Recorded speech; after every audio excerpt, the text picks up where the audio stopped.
Janata party కార్యకర్తలు Congress party అధికారం చంపిండ్రు. ఇవాళ శ్యామప్రసాద్ ముఖర్జీ గారి ప్రస్తావన కూడా తీసుకొచ్చింది. అంటే ఇవాళ రఘునందన్ రావు నేను ఎందుకంటే ఇది ఒకటి 3 రాష్ట్రాల్లో బీజేపీ హవా, కేరళలో కాంగ్రెస్ యూడీఎఫ్ కూటమి, తమిళనాడులో కొత్తగా వచ్చిన టీవీకే విజయ్ దుందుబి. ఇదంతా ఈరోజు వచ్చిన ఫలితాల్లో రిజల్ట్గా చూస్తుంటే ఇందులో ప్రధానంగా 2 అంశాలు.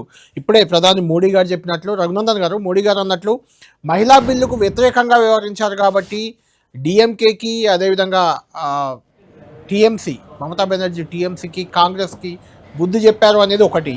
ఉదయం నుంచి కూడా జరిగిన అన్ని చర్చల్లో, డిబేట్లలో వచ్చిన ఇష్యూ ఎస్ఐఆర్ ఎఫెక్ట్ పశ్చిమ బెంగాల్లో బాగా పడింది, అందుకే బీజేపీ అక్కడ గెలవగలిగింది అనేది ఒక ప్రచారం. ఏం చెప్తారు ఈ 2 అంశాలపై? ఆడలేక మధ్యలో ఓడింది అన్నట్టు ఎన్నికలలో గెలవడం చేతగాని వాళ్ళు కుంటి సాకులు వెతుకుతూ ఉంటారు సార్. అంతకుమించి అక్కడ ఏం లేదు. భారతీయ జనతా పార్టీకి మోర్ దెన్ 2/3 సీట్స్ వచ్చినాయట. కావాలని ఏదో ఎస్ఐఆర్ మేము ఇంట్రడ్యూస్ చేసినామో కళ్యాణ్ గారు ఈ దేశంలో.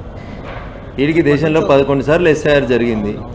లాస్ట్ టైం 2002లో కూడా ఎస్ఐఆర్ జరిగింది ఈ దేశంలో ఎస్ఐఆర్ ఏదో మేమే ఇంట్రడ్యూస్ చేసినట్టు. అంటే మీరు ఏం మెసేజ్ చెప్పదలుచుకుంటారు? ఈ చర్చలలో ఎస్ఐఆర్ వాళ్ళు ఓడిపోయినామని మాట్లాడుతున్న వాళ్ళు, పక్క దేశంకి వెళ్ళి వచ్చిన వాళ్ళు, రోహింగ్యాలు, పాకిస్తాన్ వాళ్ళు, బంగ్లాదేశ్ వాళ్ళు, వీళ్ళకందరికి ఓట్లు వేయాలని కోరుకుంటారా? అది ఎప్పుడు జరగదు, అది ఎప్పుడు జరగనియ్యరు, ఈ దేశ ప్రజలు జరగనియ్యరు. అట్లాంటి వాటిని ఎంకరేజ్ చేసింది కాబట్టి మమతా దీదికి అట్లాంటి పరిస్థితి వచ్చింది. బంగ్లాదేశ్కి భారతదేశానికి మధ్యలో ఒక బార్డర్ గోడ కట్టడానికి అనుమతి అయినటువంటి ఒక ముఖ్యమంత్రిని ఆ రాష్ట్ర ప్రజలు ఎట్లా కొనసాగిస్తారనుకుంటారు కళ్యాణ్ గారు? ఇకపోతే మీరు అడిగినటువంటి మహిళా బిల్లు, డీలిమిటేషన్ ఏం మాట్లాడారు? ఒకసారి టీఎంసీ ఎంపీల ప్రవర్తన పార్లమెంట్లో, డిఎంకే ఎంపీల ప్రవర్తన ఒకసారి మీరే చూడుర్రి కళ్యాణ్ గారు. సగటు మానవునిగా చూడుర్రి. సగటు మానవునిగా చూస్తే డిఎంకే ఎంపీల ప్రవర్తన, టీఎంసీ ఎంపీల ప్రవర్తన ఏ రకంగా ఉందో ఒకసారి మీరే అనలైజ్ చేసుకోండి. సగటు మహిళల అర్థం చేసుకోరా? వాళ్ళేమో బంగ్లాదేశ్తో కలిసి దేశ విభజన రాజకీయాల కుట్ర చేస్తారు, వీళ్ళేమో ఉత్తర భారతం, దక్షిణ భారతదేశం మా ఈ ద్రవిడ రాజకీయాలని చెప్తారు. మరి ఇలా విజయ్ గారు ఏం చెప్పి గెలిచిర్రు? నేను ద్రవిడ రాజకీయాలకి దూరంగా ఉంటానని స్పష్టంగా గెలిచిన తర్వాత తమిళనాడు ప్రజలు విజయ్ని ఆదరించినారు. ఏ సర్వే సంస్థ కనవలేదు, ఏ మీడియా ఏజెన్సీ కనవలేదు, కానీ ప్రజల గుండెలకి వెళ్ళి వచ్చిండు ఆయన. ఓ ఎంజీఆర్, ఓ ఎన్టీఆర్ తర్వాత ఒక నాయకుడు అట్లా ఎదిగి వచ్చిండు మొదటిసారి. ఇవేవి కనబడాయి మన మీడియాకి. భారతీయ జనతా పార్టీ చేస్తుంది కాబట్టి దాన్ని వ్యతిరేకించాలనేటువంటి ఒక గుడ్డి ఆలోచనలో ఉన్నారు కదా, దానివల్లనే ఈ నష్టం జరుగుతుంది.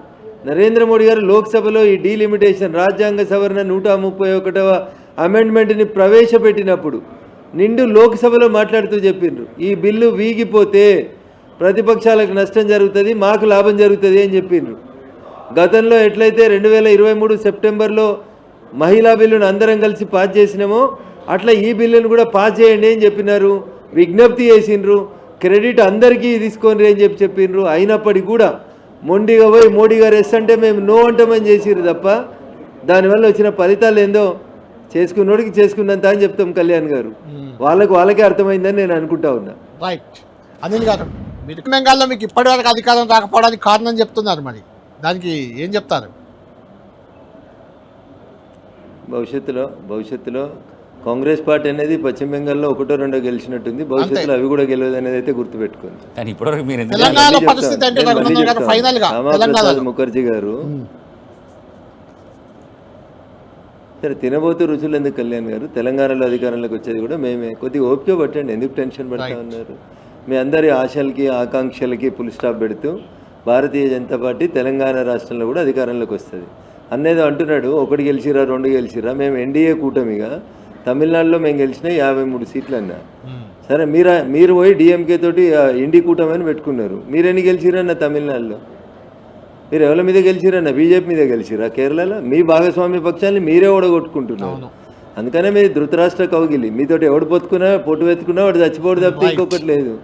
డిఎంకే అధికారంలోకి వస్తే ఆయన అన్ని సర్వేలు చెప్పినాయి. ఎన్ని వచ్చినాయన్నా మీకు? రేపు విజయ్ ముఖ్యమంత్రి ఎట్లయితాడన్నా? మా భాగస్వామ్యం లేకపోతే అవుతాడా? ఎడికెళ్ళి అవుతాడు? 10 అడుగుల దూరంలో ఉన్న విజయ్కి ఎవరు మద్దతు ఇస్తారు?